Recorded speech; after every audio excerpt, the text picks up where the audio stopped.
Ya, grup C macam mana, sihat? Alhamdulillah sihat doktor. Sihat doktor. Alhamdulillah sihat. Ya. Baik.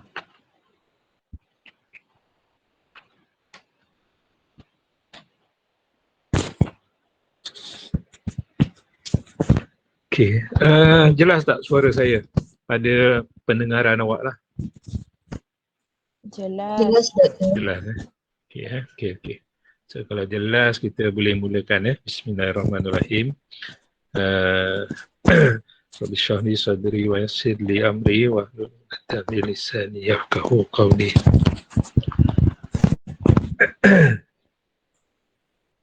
Kat mana kita berhenti minggu lepas? Sekarang yang saya tunjuk pada awak tu yang slide mula-mula sekali kan? Yes, sir. Kita dah masuk setakat unit. Ya. Yang ni.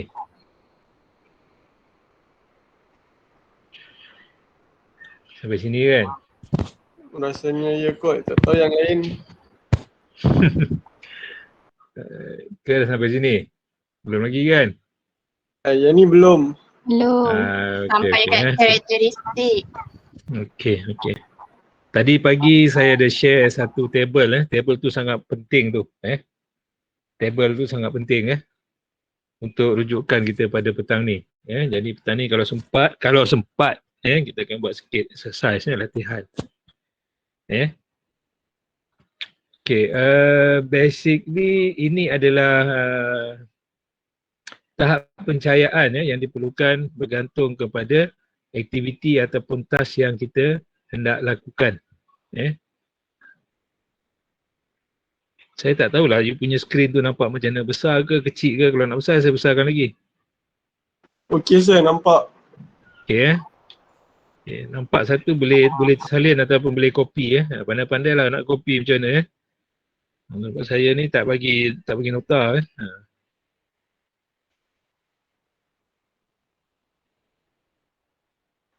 Okey, lagi detail tugas tu ataupun kerja-kerja tersebut, lagi tinggi tahap keperluan dari segi pencerahan pencahayaan itu diperlukan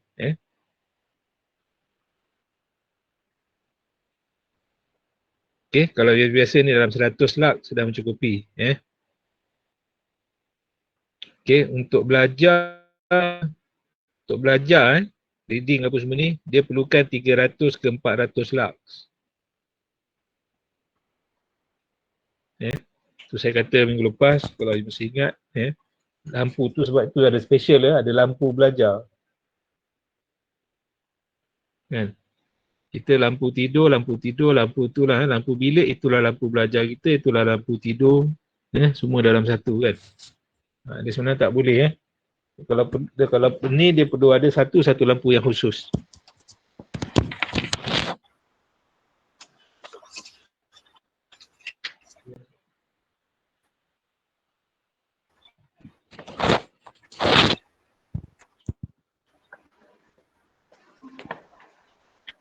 Sebab tahap pencahayaan tu diperlukan lebih tinggi berbanding dengan aktiviti yang biasa. Itu bukan awak tak berapa cerdik, tak pandai tapi sebab dulu masa belajar cahaya tu tak berapa terang. Jadi bila baca buku tu sampai 5 minit dah buku pula baca awak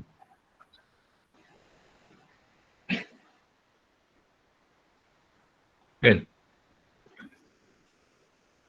Kalau agaknya lah dulu agak-agaknya lah kalau lampu tu cerah mungkin awak tak duduk di ITM kot mungkin awak dah ada di overseas sekarang ni kot dah ambil A-level dulu, dah fly mana-mana kan ke overseas buat medik ke kursus-kursus yang lagi ni lagi tinggi lah dia punya potensi dia kan.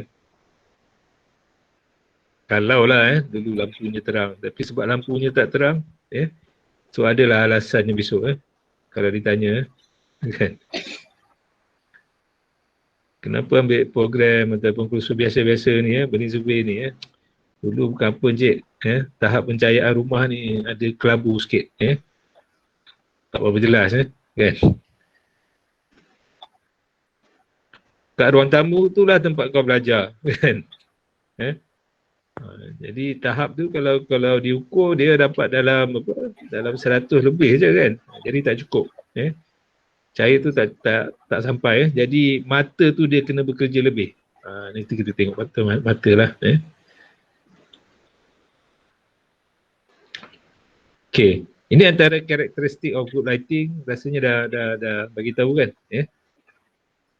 dah ada. So saya berhenti sampai sini rasanya. Okay, dari mata turun ke hati kan. Itu kita punya pepatah orang Melayu kan. Daripada mana?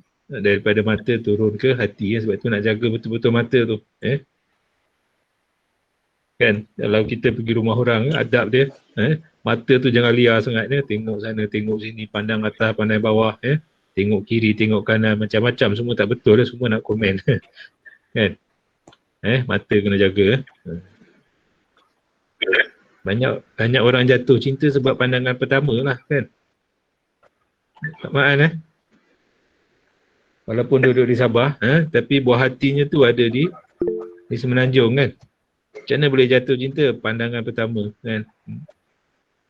Cinta pandang pertama mata lah mata ni so ni adalah mata lah ni adalah gambar mata saya nak kaitkan mata ni dengan kita punya penglihatan kita punya penglihatan. So mata ni tujuannya memproses diri yang digunakan untuk melihat tapi sebenarnya dia hanya untuk memberikan respon yang pertama lah kepada otak. Otak sebenarnya yang akan memproses. Contohnya apa yang berlaku, ada benda melayang ke, ada benda terbang datang kita kan, so kita nak tangkap. Contoh ambil bola rugby ni kan. Ada yang main rugby sini perempuan lagi tu main rugby. Takut aku tengok. So bila bola tu datang pada awak macam mana? Awak nak biar je, mesti nak tangkap kan?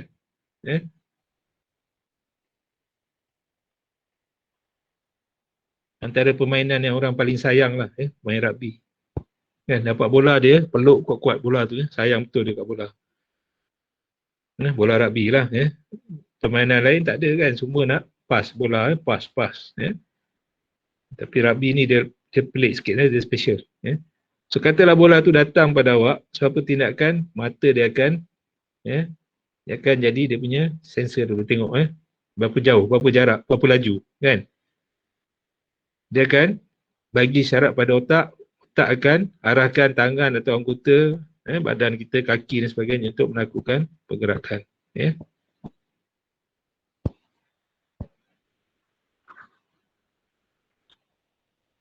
Okay. So mata ni akan berhubung dengan cahaya. Kalau tak ada cahaya, so mata tidak ada fungsi. Maknanya kata kat sini no light, no vision. So tak ada cahaya, tidak ada penglihatan. Kan sekarang orang banyak ada masalah berkenaan dengan glare. Mata dia silau dia tinggi. Sebab apa? Sebab sekarang ni kehidupan dia semua dah menghadap kepada satu benda yang dipuja-puja oleh setiap insan pada setiap masa, setiap saat, setiap ketika iaitu telefon kan sampai pukul 12 malam bukan awak lah, saya pun kadang-kadang terpalik juga kan habis nak buat kerja sampai pukul 12 malam tengok kalau buka je telefon macam-macam lah nak tengok nak tengok WhatsApp lah, nak tengok tu sekarang grup makin lama makin bertambah kan, semua nak ada grup satu subjek tu nak ada grup, dalam subjek tu ada lagi pecah lagi grup Okay, glare sebab cahaya terlampau tinggi terlampau kuat, jadi silau dia tinggi so mata jadi cepat rosak itu pun masalah juga biasanya penyakit silau ni untuk orang-orang yang berumur lah, macam saya ni Kan orang tua kan, sebab tu kalau waktu malam kalau dia balik surau ke, ada lampu kereta daripada depan, itu yang dia boleh jadi termasuk dalam parit tu. Sebab silau sangat. Nak pakai cermin mata hitam tak patut pula kan.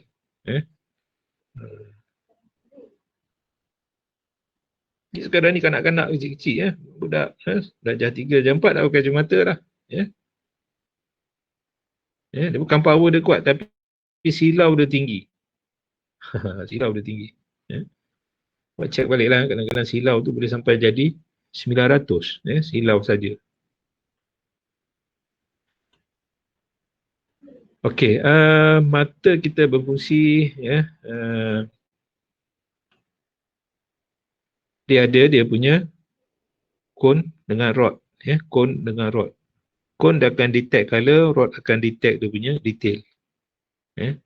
So cara dia bekerja, mata ni sama juga prinsip dengan kamera lah. Okay, yang ni kita tak nak bedah banyak sangat lah. Cuma pentingnya mata ni adalah untuk kita berkait dengan tadi cahaya, untuk kita melihat lah. Tapi kadang-kadang kita nak kata ni ada juga orang yang tak dapat melihat tapi dia dalam kehidupan dia tak ada masalah. Ada satu kes saya tengok dari mana boleh jadi mekanik lagi, mekanik motosikal dekat Perak kan.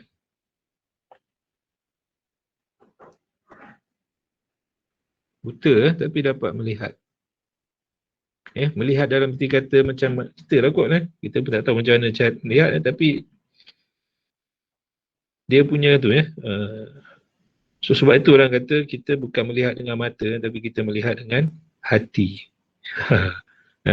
Ni falsafah yang kedua lah bukan melihat dengan mata lagi ini kalau kita tengok macam mata melihat tapi sebenarnya hati kita tergerak hati kita tergerak tak nak tengok, nak ambil nak pegang kan, hati lah tu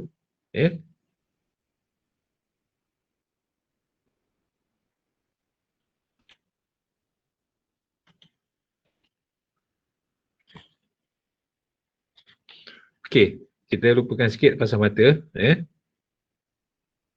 cerita pasal mata ni panjang ni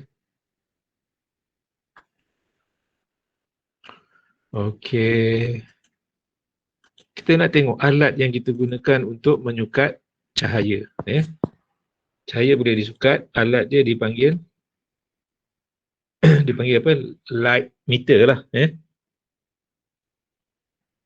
light illuminance meter ada yang panggil lux meter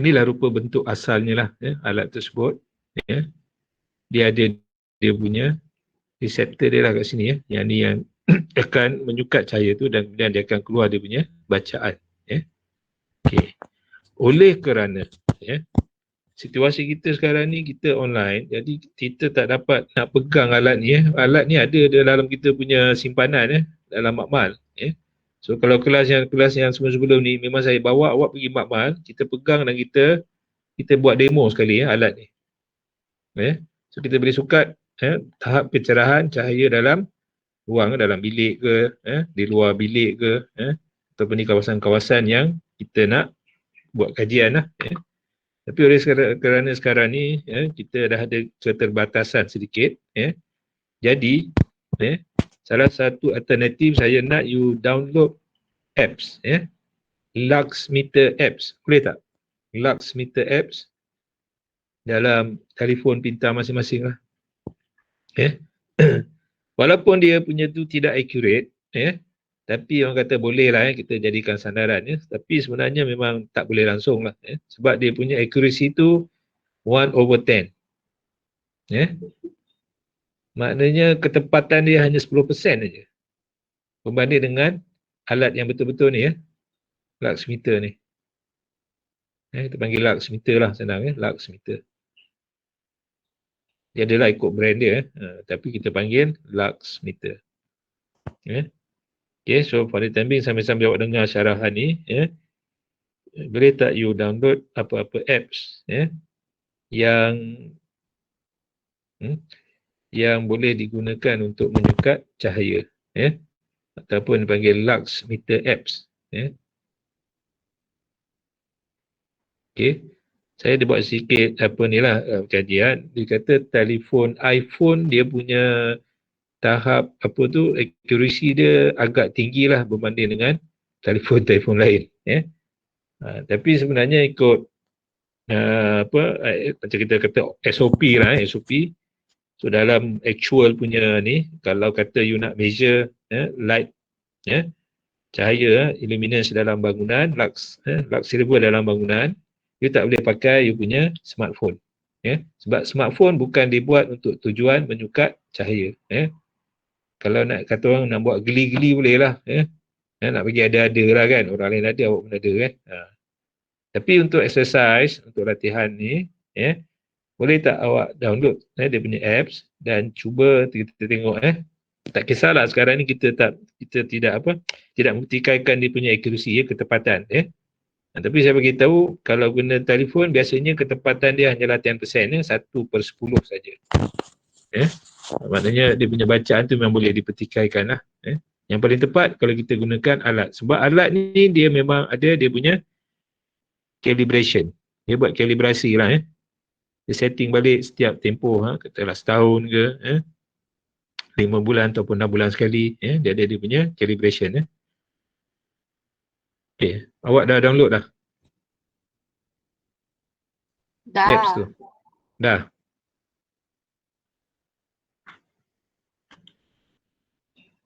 Siapa? Syahirah kan? Okay, kalau dah ada nanti Tadi siapa yang jawab dah tu? Bukan Syahirah. Oh, Alifah. Okay. Awak pakai telefon apa, Alifah? iPhone. iPhone Dia antara iPhone yang the best, dia kata iPhone 7. Oh. Awak punya iPhone apa? X. Tu terlebih sangat kot. Terlebih canggih. Lagi curate tu. Tak. Dia adalah model-model dia. Dia katalah review. Tapi pada saya, kalau setakat untuk ni kita buat ni sebagai kita punya reference sajalah. Tapi dari segi ketepatan kita tak pertikaikan. Untuk kes ni kena faham ni. Ni saja kita nak buat exercise ni. Kita nak tengok nanti dia punya daylight factor. Nanti kita akan measure daylight factor menggunakan awak punya apps tadilah yang awak dah download. Sebab tu saya suruh download tu.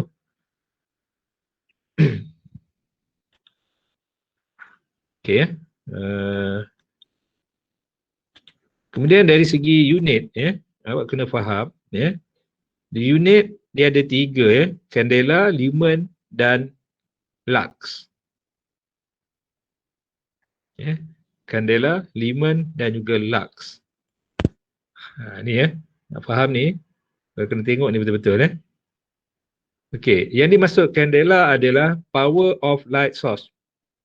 Sumber daripada mana datangnya cahaya tersebut. Kalau katalah daripada lampu, power tu disukat dalam candela. Candela. Tapi kita tak didedahkan sangat dengan candela ni, jadi tak berapa sangat kot kita nak ni. Okey. Saya cabutlah saya punya mic ni.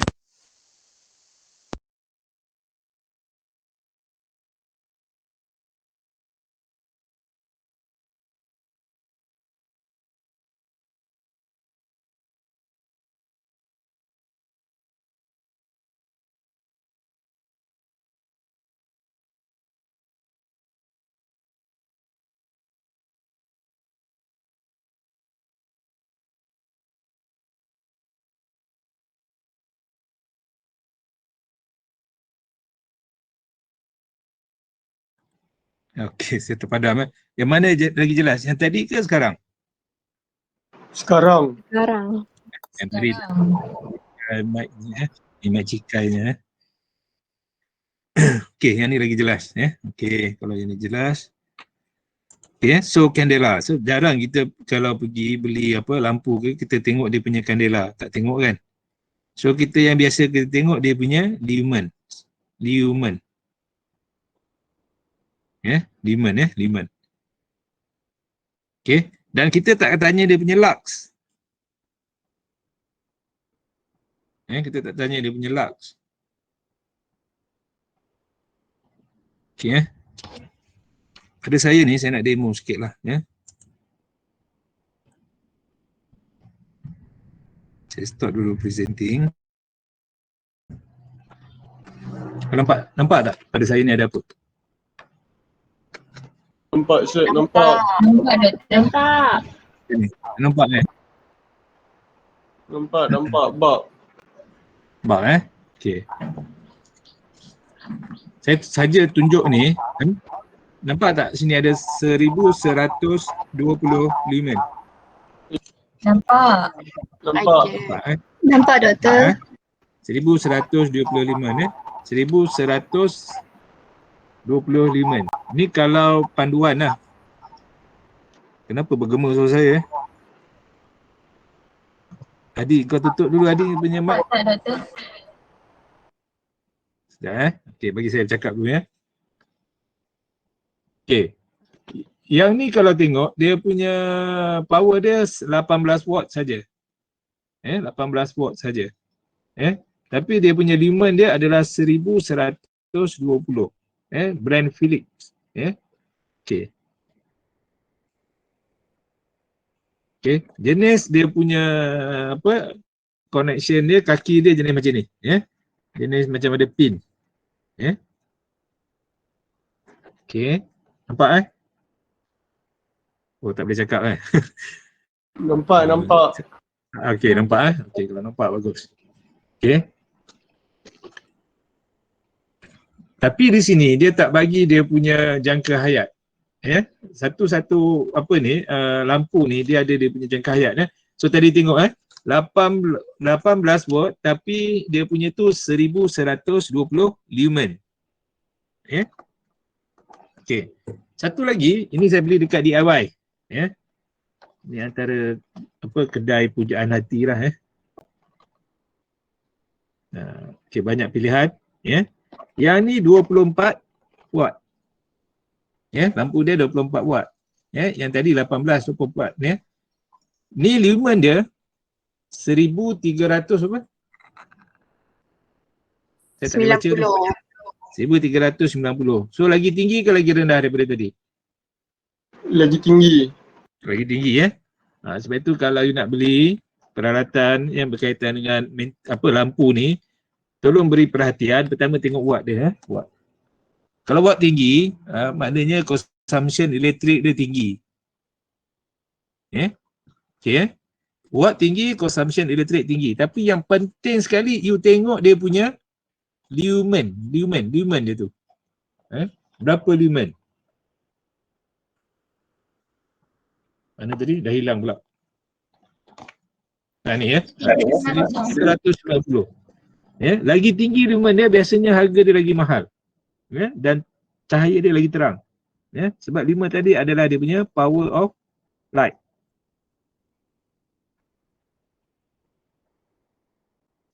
Okey. Dan satu lagi, kalau nak beli, tengok juga dia punya lifespan dia. Yang ni 8,000 jam. 8,000 jam ni. Maknanya kalau 8,000 jam, berapa tahun? 8,000 jam, katalah kita gunakan elektrik ni waktu malam je ataupun waktu siang you buka sekali. Tak kisah siang malam kan. Macam kalau factory kan, siang malam dia terpaksa buka. So dia punya lifespan dia 8,000 jam. 8,000 jam maknanya kalau dia rosak ke tak rosak, dia kena tukar. Sebab bila dah sampai 8,000 jam, dia punya elemen tu dia tak boleh maintain lagi pada tahap 1390. Dia mungkin turun jadi 1000 ataupun jadi 900 ataupun mungkin jadi 805. Biasalah kan, makin berumur orang tu dia punya tenaga dia makin menurun lah, makin rendah. Kan? Sama juga dengan peralatan ni. So makin lama dia makin kurangan. Okey. Tengok dia punya tu, tengok lumen, tengok berapa lama penggunaan dia, 8,000 jam. 8,000 jam katalah kalau sehari kita gunakan 8 jam untuk penggunaan ni lah lampu daripada pukul 6 ke sampailah pukul 1 ke pukul 2 kata 8 jam. Okey, maknanya 1,000 hari. 1,000 hari bagi dengan setahun. Setahun 300 maknanya lebih kurang 3 tahun. 3 tahun sekarang ni lampu rumah awak pernah tukar tak? Tak pernah tukar. Kita punya lampu kat rumah kalau dia kelap-kelip baru kita tukar kan. Kalau tak kelap-kelip kita tak tukar. Kita maintain je kan. Sebab tu kalau tengok ini kalau nak kaitkan sebab saya cerita ni sebab nanti nak kaitkan dengan kita buat building maintenance. Penyelenggaraan bangunan fasiliti semua dia ada dia punya periodical punya inspection dengan periodical punya schedule maintenance. Dia panggil schedule maintenance penyelenggaraan berjadual. Berjadual. Contohnya macam ni lah, kalau kata ganti lampu 3 tahun sekali kena buat lah 3 tahun sekali. Rosak ke tak rosak ke tukar semua. Kan? Kita ni sebab ada option. Kan? Option kita apa? Duit kita tak ada kan, jadi kita gunakan untuk benda yang lebih penting lah kan. Instead of kata nak ganti lampu ni kita buat benda lain buat belanja kita top up dan sebagainya lah kan, beli telefon baru ke kan. Kalau dari segi pengurusan organisasi bangunan pula dia mungkin lebih fokuskan kepada buat projek-projek baru, buat bangunan baru kan. Beli perabot ke benda-benda yang nampak kan. Lampu ni orang tak pasang sangat sebab tu kalau pergi pejabat kerajaan kadang ada lampu yang terang, ada lampu yang malap kan. Saya selalu pergi JPJ dekat Padang Jawa kan. Kalau kaunter tu ada 20 kaunter, setiap kaunter tu ada lampu tapi setiap lampu tu saya tengok yang ni warna dia ada kelabu sikit, yang ni kuning yang ni macam macam nak kemerah-merahan benda dia maknanya apa, penyelenggaraan itu kita tengok kat situ dia tidak buat secara berjadual ini dia ganti bila rosak dia baru ganti okey, dapat ada option lah yang ni tadi kalau Philips ni ini mahal sikit ni harga dia ini RM11 ini pun belas jugalah bukan nak promote lah, suruh awak beli kan, semua tahu kan kita nak kait dengan belajar ni. Satu lagi dia kata kat sini yang ni dia test ni selama 1,000 hours, penggunaan ni lah 22 kilowatt per hours penggunaan tenaga dia per 1,000 hours tapi dia punya lifespan tak tahu berapa tapi yang ni saya beli memang selalu tak lama tak sampai 2 tahun dah habis yang Philips dia tak macam Philips dulu lah sebab sekarang ni Philips made in China kot Okay. Dia punya testing pun sampai 2,000 jam. Dia dah tested sampai 2,000 jam. Okay, ini contoh lah.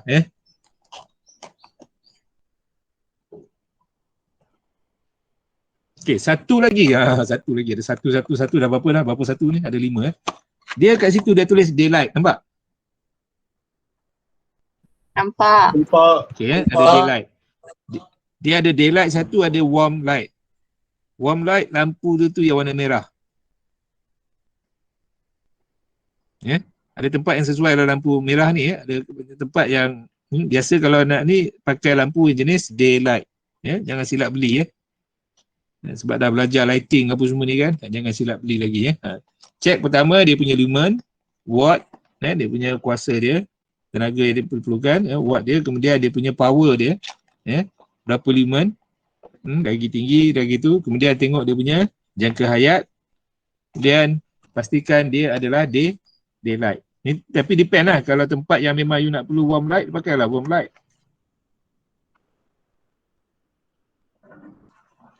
Okay.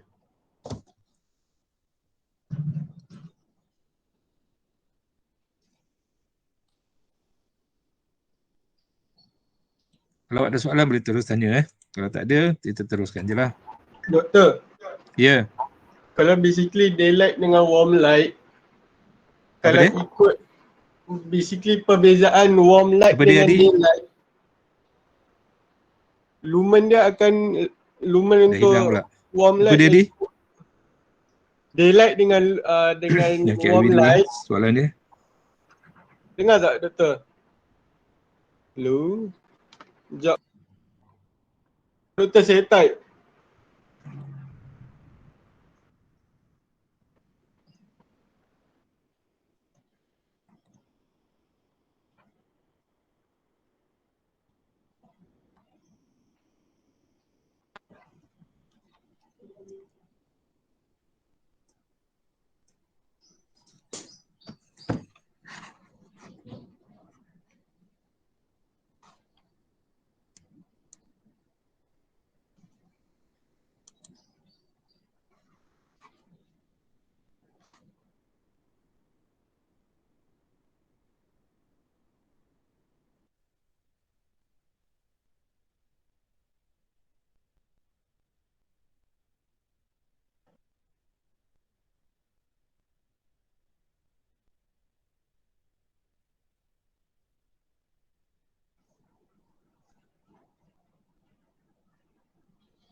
Saya terkeluar tadi sekejap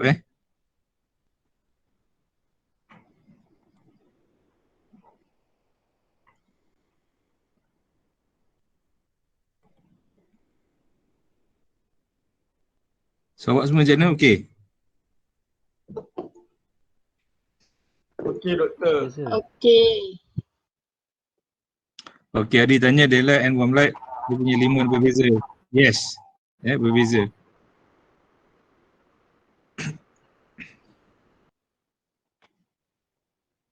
Tapi cahaya dia tu lah tak sesuai. Sebab yang warm light tu kadang-kadang kita tengok dia macam tak sesuai lah kalau untuk buat membaca ke apa kan. Warm light ni biasa digunakan untuk bahagian dapur, bilik mandi,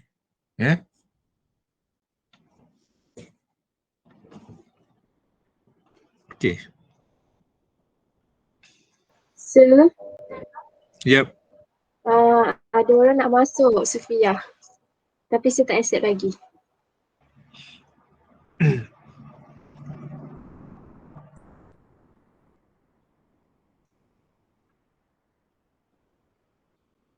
Siapa nak masuk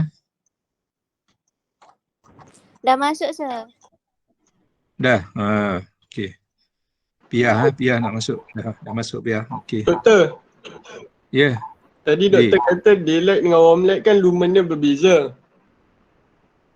Jadi adakah macam situasi yang mana 1000 lumen untuk daylight dengan 1000 warm light untuk lumen? Ada ke macam bab macam tu? Balik semula. Adakah situasi? Contoh bab tu kan, untuk daylight 1000 Ya. lumen, untuk warm light pun 1000 lumen. Ada ke bab yang macam tu? Ada bab yang Dia punya lumen sama, cuma Ulang satu balik. daylight, Ada- satu warm light. dalam satu bab ada lumen, ada warm light dengan ada daylight. Bukan sir, dua bab Dua yang bab. berbeza tapi dia punya lumen sama. Boleh jadi ke macam tu? Okey. Lumen ni sebenarnya kalau kita tengok dalam ni saya tunjuk ni dia punya adalah dipanggil flow of light energy. Tenaga cahaya tu. Jadi lumen ni kalau daripada sumber dia katalah kat sini 700 lumen, dia sampai ke bawah pun dia akan tetap jadi 700 lumen. Dia punya energi tenaga dia tu sama. Melainkan faktor tadi saya kata adalah dia makin lama dia makin berkurangan. Sebab itu dalam spesifikasi bahan ni dia bagi jangka hayat.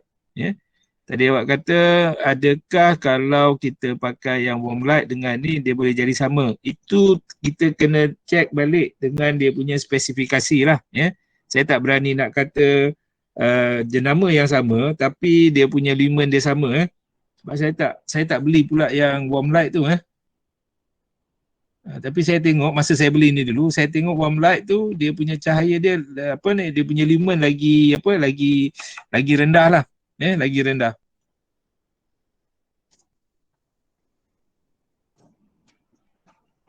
Okay doktor, thank you. Ya. Thank you. Okay. Tapi berbeza dengan lux. Lux ni yang awak kita gunakan alat yang kita panggil lux meter tadi. Kita nak sukat berapa terangnya cahaya pada satu-satu permukaan. Ni kena faham ya. Lux ni kita measure dia pada permukaan, contohnya meja. Meja. Kalau senang kata tempat kita bekerja lah. Tempat kita bekerja. Tempat kita duduk buat kerja. Kalau kita kata duduk di lantai, tempat kita buat kerja kat lantai, kita kena sukat alat tadi di lantai. Kalau kita duduk di meja, kita sukat di meja. Sebab tu meja ada rendah, ada tinggi kan. Kau ingat dulu masa ambil fizik ke sains, kimia kan. You masuk dalam lab, dia tengok meja dia tinggi kan. Lab punya meja kan. Lab fizik ke lab kimia ke lab biologi kan tinggi kan. Standard ketinggian meja berapa?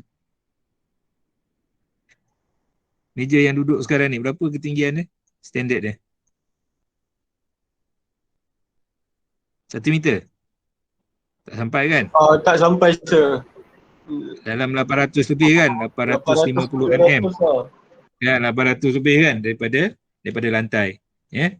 So maknanya kita akan sukat lux tu pada 850 daripada paras lantai. Sebab kita buat kerja atas meja.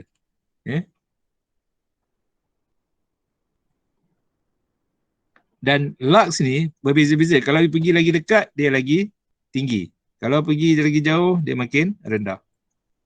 Tengok sini lux lagi dekat dia tinggi. Macam ni katalah dia jarak 1 meter, 1 cm dia dalam 10,000. 10 ke 10,000 tak tahulah ni. Jarak makin jauh 2,100 lux.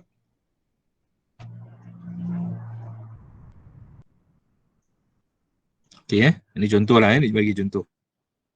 Supaya kita boleh buat perbandingan. Okey, yang ni sama macam tadi, cuma dikartunkan sedikit. Okey. Apa kaitan warna dan cahaya? Lepas hujan ni biasa ada keluar pelangi kan? Warna pelangi Okey.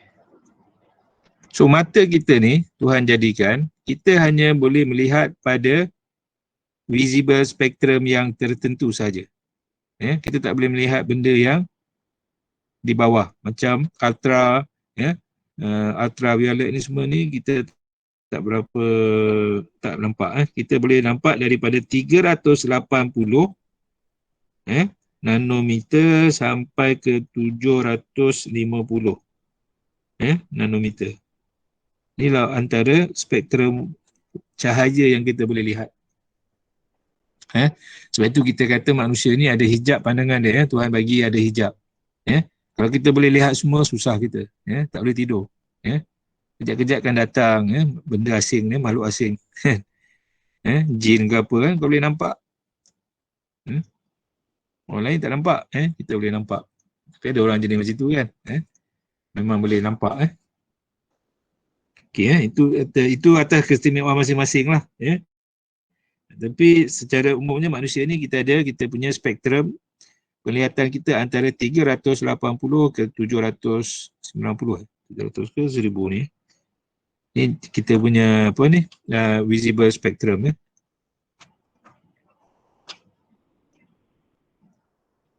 Sebab tu kita tak boleh pandang X-ray. Yes. Ada student nak masuk. Sebab tadi liner slow. Kita bagi dia masuk. Dah masuk? Hanif dah masuk Hanif? Dah doktor. Dah sir. Hanif nak masuk lah Hanif. Okay. Lain kali kumpul dulu ramai-ramai, tunggu dulu kat luar. Akan masuk sekali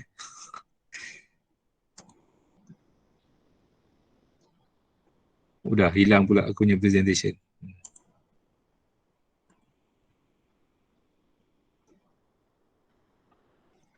Okey ini kita skip lah Tak penting sangat.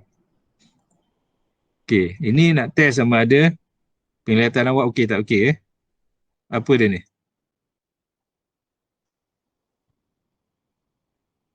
Ini student architecture punya ni mesti lepas ni kalau tak lepas tak boleh tak boleh join tak boleh masuk program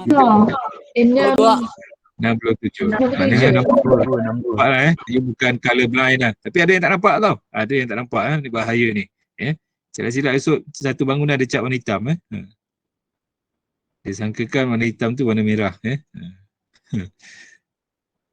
Okay, kita tengok Ini Ishihara punya colour test blind test. Okay, ini orang yang tidak mempunyai penglihatan yang baik lah, dia tak nampak Macam contohnya kat sini 25 dia nampak 25 tapi yang ni nampak tak nampak, dia nampak macam kosong sama Yang ni 45, 56 yang ni 6. Ini 8.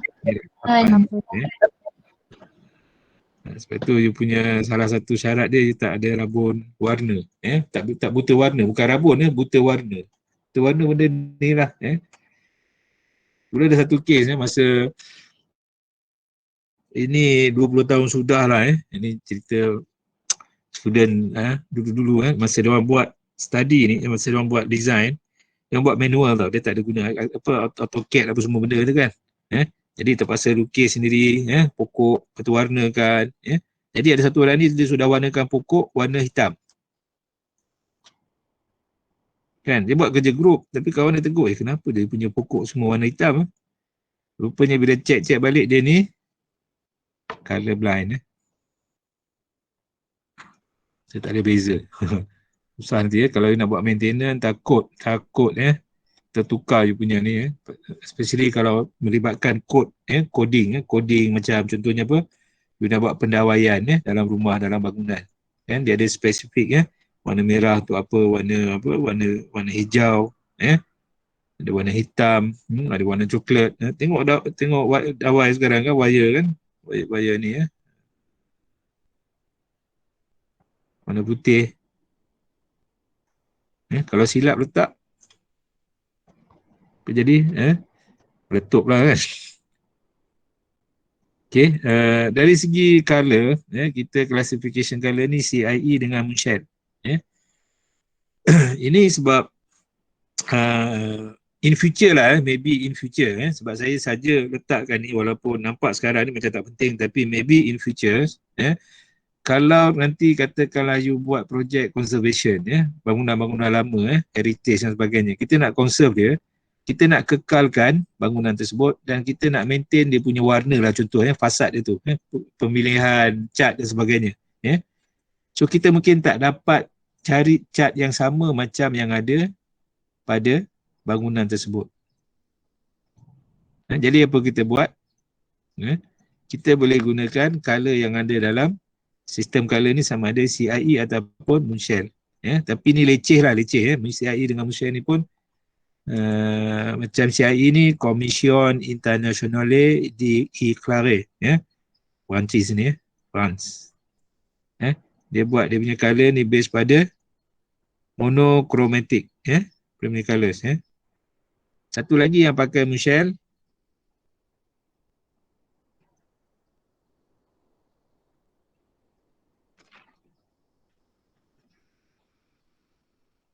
kan kadang-kadang kita tengok cat dia warna apa ni sekarang ni yelah kita kata production ni dia akan keluar ikut tahun dia lah tahun dia contohnya Proton sekarang ni Proton Saga sekarang dengan Proton Saga yang mula-mula dulu tahun 80-an punya kan cat dia sama ke kak? Brand sama kereta Proton Saga juga tapi warna cat dia kalau merah sama tak agak merah dia ada merah tu ada merah ni merah hati merah jantung, merah ni merah downhill kan saya cukup tak suka kalau suruh dibagi pilihan pilih warna ni nak raya kan baju kan tak pilih warna baju ni susah betul bukan colour blind sangat lah tapi saya tak pandai nak pilih sebab dia warna tu tahun ni kita punya tema ni warna apa? Kita nak pakai baju warna apa? Aduh, member dah tanya lah kan. Apa nak pakai baju warna apa? Tortoise. Dah tortoise pula. Tortoise mana-mana warna. Kan?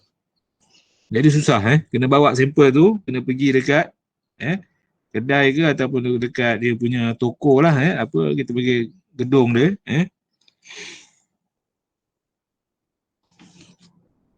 kena bawa sama tengok dan beli tak sama kan. Yang ni hijau juga tapi ini dia cair lagi yang ni pekat sikit. Tak sama kan. Selalu pasal warna ni perempuan dia lebih ni cerewet sikit lah dia lebih particular lah lelaki ni asal dia warna sudah kan. Tapi kita nak kata tadilah yang pasal bangunan lama kan. So kalau katalah you letak warna dia contohnya bangunan-bangunan apa prehistorical punya building sebelum zaman peperangan dulu zaman apa World War dulu kan contohnya lah macam dekat Melaka tu ada bangunan apa yang apa Musa tak ada cat yang sebelah-sebelah ada tu kan. Oh, yang start high. Kan? Start high Yang tu warna dia merah kan, tapi merah dia tu ada nak cari merah dia kan. Yang ni lah kita kena berpandu kepada dua kod ni sama ada pakai CIE ataupun pakai Moonshell. Sebab kalau you terlibat dengan kerja-kerja conservation, you mungkin dipanggil sebagai conservator lah. Conservator, you kena spesifikan dalam kontrak tu bahawa cat untuk permukaan luar kena gunakan cat sekian-sekian, ada dia punya kod number cat tu. Tapi sekarang saya tanya kebanyakan ni kedai cat dia kata tak perlu susah. You bawa saja sampel, katalah you pergi dekat dia punya dinding tu, you kopek sikit cat dia tu, bawa ke kedai dia akan analyse, dia ada komputer yang boleh analyse warna tu. Nanti dia akan bancuhkan sendiri cat mengikut sepihan cat yang you ambil tu. Sampai tahap macam tu sekali sekarang Tapi tak tahulah pada saya kadang-kadang kalau tengok merah ni sama je lah kalau sikit-sikit tu terang sikit tu tak apalah kot tapi setengah orang tak boleh dia nak kena sama. Satu lagi yang susah ni kalau cat apa ni yang ITM ni oh ini kontraktor pening kepala juga warna yang purple kita tu kan dia macam purple black punya kan kontraktor yang mana dapat tender ke nak buat pekerja-kerja mengecat asrama kan, contohnya asrama tu nak dicat nak kena nak ikut warna UiTM. Sakit sebab apa nak dapat warna tu you kena cat banyak kali. Dalam tender you kod berapa 3 lapis saja kan ataupun 2 lapisan saja tapi yang tu nak sampai 4 ataupun 5 lapisan. Baru dapat macam apa yang dia nak. Jangan main-main ni pasal warna je cerita pasal warna ni semua mata ni pasal lah ni okey ni in future lah kalau terlibat dengan conservation works kan so kalau kata betul-betul nak conserve bangunan tu seperti mana keadaan asal. Kita tak naklah asal dia warna merah, tiba-tiba dapat kita buat warna pink. Kan, buat tukar ataupun warna biru kan jadi pelik kan. Kat Melaka bangunan sales tu kita tukar jadi warna pink pula atau warna biru. Dah hilang lah identiti dia. Kan. So nak kekalkan ikut warna asal dia tu. Contohnya kalau ada proton kan, atuk you pakai proton dulu tahun 84 ke 85 macam tu kan. Yang first model proton saga kan. Warna dia merah tu merah apa biji saga dia panggil merah saga. Kau hantar pergi kedai cat tengok dia buat cat. You ada projek tu nak buat ni tengah PKP ni tak ada benda, projek you nak refurbish kereta lama ni supaya dia dapat kondisi yang asal. Termasuk dia punya cat warna semua sama. Yang dalam pun you dapat dia punya fabric semua dapat benda yang sama. Ni setengah orang ada yang minat dia macam tu sekali cat warna dia tak sama warna dia tak sama dengan warna yang asal. Sebab apa? Pengeluar cat kata aku dah tak buat cat ni lagi Ni dah tak ada dah. Ini dah kereta dah 20 tahun, mana ada lagi. Orang pun dah tak pakai kereta ni. Aduh, kereta dengar pun sedih. Okey. Cahaya yang keterlaluan boleh menyebabkan berlakunya silau, glare.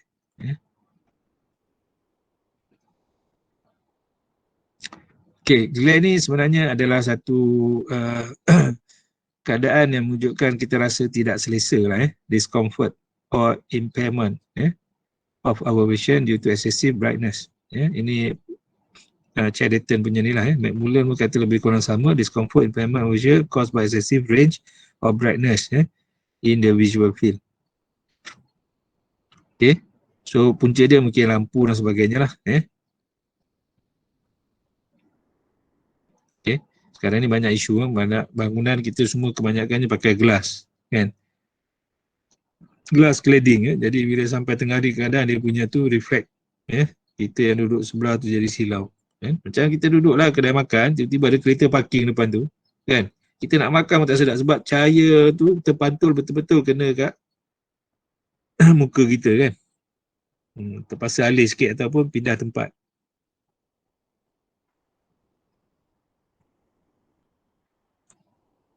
Okay, types of glare dia ada dua, disability. Ini saya tak nak explain detail lah, nanti boleh cari dalam buku, disability glare. Satu lagi discomfort glare. Disability ni macam langsung tak nampak, discomfort ni boleh nampak tapi tak berapa ni, macam ada gangguan lah. Yang ni disable, langsung tak boleh melihat. Dia macam kita kata buta sekejap lah.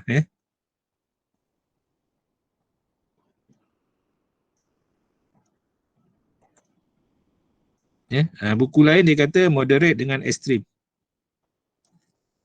Moderate glare dengan extreme. Benda samalah. Kalau duduk bawah ni lampu, menghadap pada permukaan yang ni sudah pantul, terlampau lama dia akan menyebabkan berlakunya disability, glare.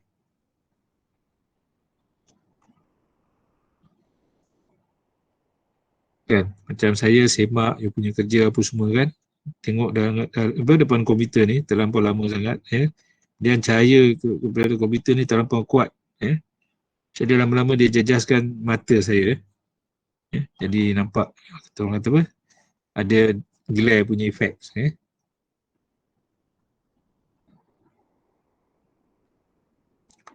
Okey. So isu dia macam mana kita nak control glare ni. Kita boleh control. Silau ni kita boleh control. Dengan meletakkan benda-benda yang menyerap cahaya lah. Opaque. Example, tinted. Kita gelas tu kita tinted kan. Jadi kurang sikit glare. Okay, ada setengah-setengah bangunan yang apply shading devices. Yang ni banyak digunakan, tapi bangunan sekarang ni dah tak ada dah, shading devices. Ini fasad bangunan, yang ada dia punya surface punya treated, untuk kontrol dia punya cahaya. Okay.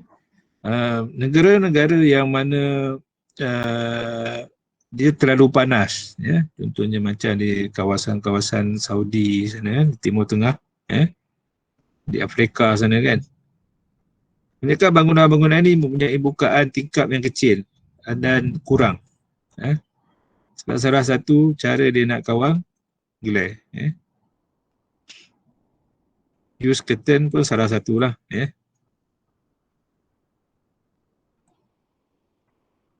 macam ni kan, dia pakai curtain, bidai ke apa dia panggil, bidai kan, dia adjust kan, boleh turun naik kan. Kalau dah gelap sikit kita boleh naikkan supaya cahaya luar boleh masuk, kalau terang sangat kita boleh turunkan.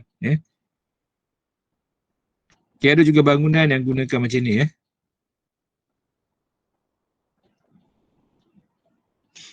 ini bangunan kereta,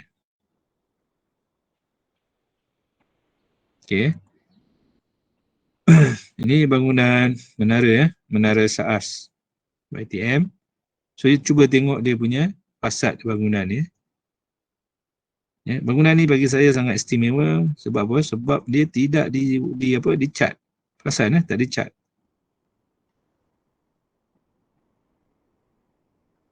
Tak ada cat. Tapi tak tahu tak macam mana. Ada sekali tu dia pergi cat pula bahagian dalam ni. Dah semua nak cat. So bila nak cat sekali, setiap 5 tahun nak kena cat balik. Nak kena buat cat lagi. Jadi tak pasal-pasal jadi kos. Okay, saya nak tekankan kat sini dia punya shading device ni. Shading device. Tengok macam mana dia punya orientation bangunan ni. Satu, kemudian dia punya fasad ni, bangunan ni. Orientation ni satu hal lah. Menghadap bangunan ni, dia tidak menghadap yang ni, permukaan yang ada tingkap ni, dia tidak menghadap direct pada cahaya matahari. Matahari naik daripada sini tau, daripada sebelah sini. Dia turun daripada sana. Biasa pergi bangunan menara tak? Tak pernah pergi Oh iyalah, you tak datang UiTM jadi tak tahu sangat pasal bangunan menara. Bangunan menara ni, dia punya matahari datang daripada sini, turun matahari sebelah sana. Sebab surau kita menghadap ke sana. Kenapa dia tak orientate bangunan ni supaya matahari naik daripada sini dan terbenam di sebelah sana? Sebab kalau dia buat macam tu, yang sini semua nanti kena matahari kan.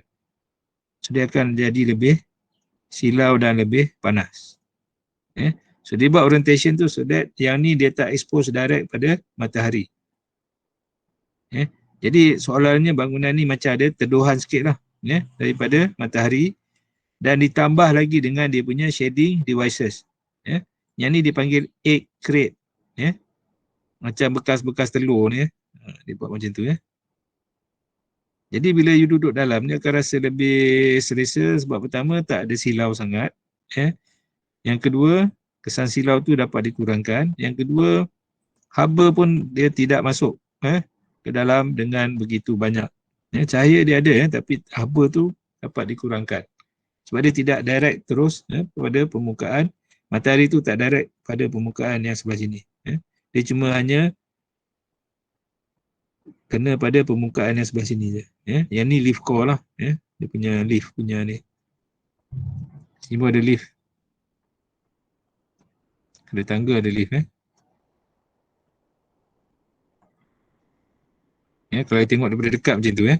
So dia punya tingkap tu duduk di sebelah dalam. Dulu asalnya bangunan menara ni dia tidak ada aircon apa semua. Setiap bilik ni dia cuma pakai kipas sebab dah mencukupi. But design tu dia dah include sekali dengan dia punya glare protection.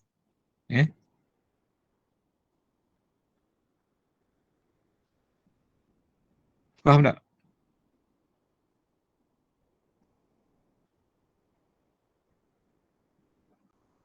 Ke saya hilang balik ni daripada radar awak. Ada sir, ada. Faham. Okey. Senyap Faham, je. sir.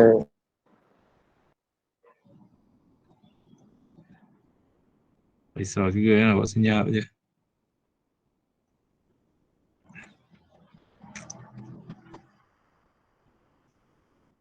Tapi sekarang ni itulah dah jadi complicated, dah letak aircon apa semua padahal tak perlu sebenarnya tak perlu sangat. Tu cermin nak kena tinted lagi dulu tak ada dah dulu asalnya pakai lowest tingkap ni jadi lowest yang ada bilah-bilah tu kan. Yang ni macam ni casement ni aluminium casement. Okay, satu lagi bangunan lama tengok ni bangunan apa ni?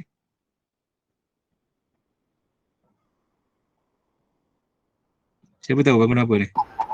Ni kan bangunan yang tepi parlimen tu ke sir? Mana tepi parlimen? Tak tahu. Ni bangunan Angkasa Puri. Angkasa Puri. Bangunan Angkasa Puri, bangunan parlimen, dia punya fasad tengok tengok. Fasad. Ni dipanggil fasad treatment ni. Dia menggunakan konsep berlangkas. Nampak berlangkas ni? Banyak betul berlangkas dia.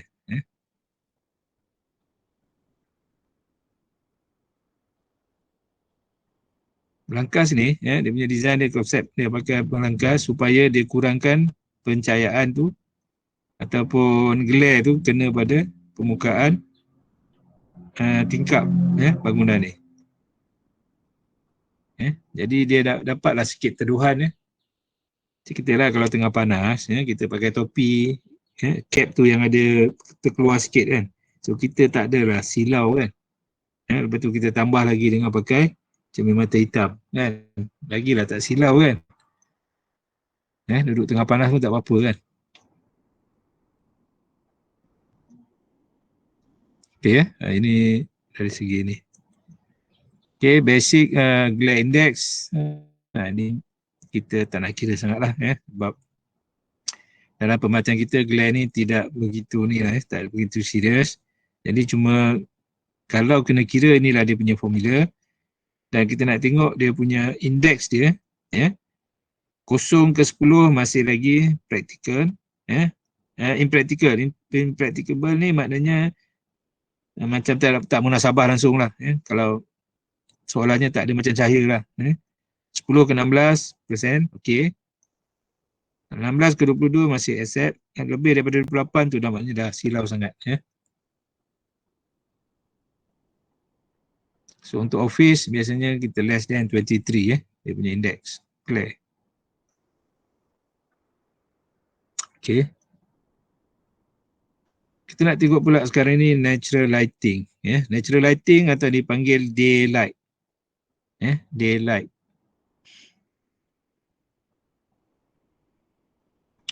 Ini semua tahu kan? KLIA. KLIA. Kan? Awak pernah tengok tak apa benda atas ni? Ni lampu ke apa ni? Tak. Opening, Bukan lampu, window opening. Dia macam ada opening jadi cahaya daripada luar tu boleh masuk. So dia bagi advantage lah. Jadi walaupun dia punya span, jangkauan bangunan ni ataupun structure dia panjang, besar ni, lebar sangat kan. Tapi dia tidak perlu menggunakan lampu. Lampu hanya digunakan pada waktu malam. Tu gelap lah, kalau luar dah gelap terpaksa guna lampu lah kan. Pada waktu siang kita maknanya designer tadi dia utilize penuhnya penggunaan daripada cahaya matahari. Kan? Saya kata dulu daylight ni kalau kita measure dia boleh pergi sampai 100,000 lux. Walhal untuk dalam ni kita hanya perlukan sekitar dalam 100 ke 200 lux. Untuk task yang biasa lah. Untuk berjalan, untuk bergerak.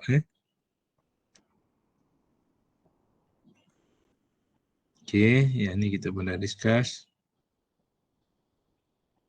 So basic tentang lighting ni kenapa dia perlu enable occupant to work and move dalam keadaan yang selamat, to enable task to be performed and the interior look pleasant. Lampu memang memainkan peranan dia boleh stimulate kita punya ni lah perasaan kita ni kan daripada asalnya memang tak nak beli tapi sebab lampu punya pasal kita jadi beli ingat dia handbag kan, handbag kita jalan dekat pavilion tu tengok handbag harga 300, mana dapat pavilion 300, 3,000 beli lah beli bawa balik, tengok kawan pun dia pun beli juga tapi dia bukan beli dekat pavilion dia beli dekat GM harga baru 100 lebih itu dah paling mahal lah tu rasanya kan, tapi tengok design semua sama, rasa menyesal juga beli tapi sebab dia punya tarikan tu lampu dah tu tengok berkilat Okay, basically lighting boleh ni natural ataupun artificial So kebanyakan design sekarang yang mana dia fokus kepada sustainable kebanyakan design kalau tengok pun dalam National Geographic ke ataupun dalam Discovery ke kan, kebanyakan semua designer dia menekankan aspek natural ni natural daylighting. Because kita tahu kalau siang pun buka lampu jadi dia akan engage dengan consumption of electricity Kita tak nak macam tu kalau boleh biar waktu siang kita tak nak pakai lampu. Kalau boleh malam pun kita kalau boleh tak nak ada lampu.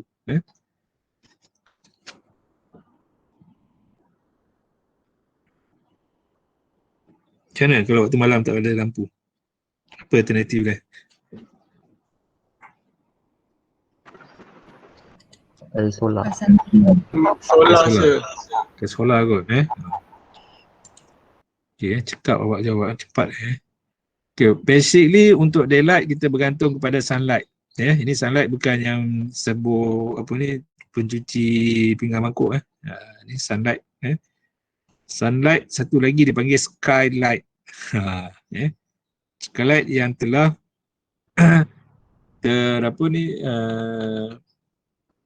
cahaya yang terpantul daripada gempulan awan ataupun ada halangan apa-apa, iaitu yang dikeluar sebagai bentuk sunlight. Skylight. Sunlight pula skylight. So lagi banyak awan jadi maknanya dia punya kadar pencerahannya sunlight tu makin rendah lah Sebab itu untuk daylight ni kita biasanya memang bergantung penuh pada natural light yang daripada cahaya matahari daripada sunlight, tetapi dia ada limitation. Limitation dia dalam satu hari itu mungkin kita hanya dapat beberapa jam je cahaya matahari. Kemudian ada pula tempat dalam dunia tu yang ada musim 4 musim. Kan? Bila sampai musim sejuk, biasanya waktu siang dia lagi pendek. Waktu gelap dia lagi, waktu malam, waktu gelap dia lebih panjang. Dan ada juga tempat yang mana 6 bulan siang, 6 bulan malam. Jadi kalau tempat-tempat macam ni kita terpaksa gunakan kaedah artificial lighting lah.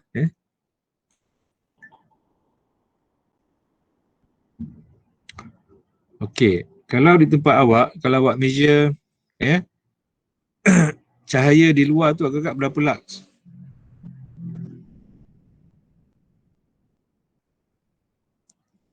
Kalau ambil alat awak tadi tu, smartphone tu, awak talakan kat luar, tengok berapa lux bacaan dia. Kena keluar kejap lah tengok. Tapi kalau you duduk kondominium tak payah keluar lah.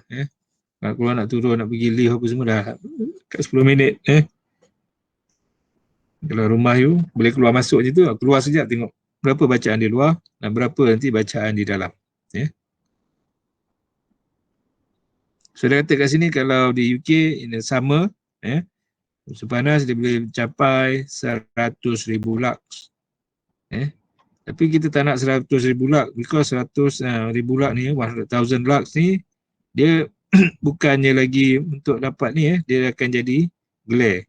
Mana glare ni kita tak nak lah. Doktor, Yep. ada student nak masuk. Lah, adalah dia nak masuk.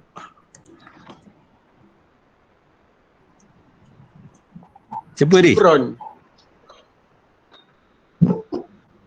Hai, Syukran. Syukran, nak masuk Syukran? Okey dah sir. Sorry sir.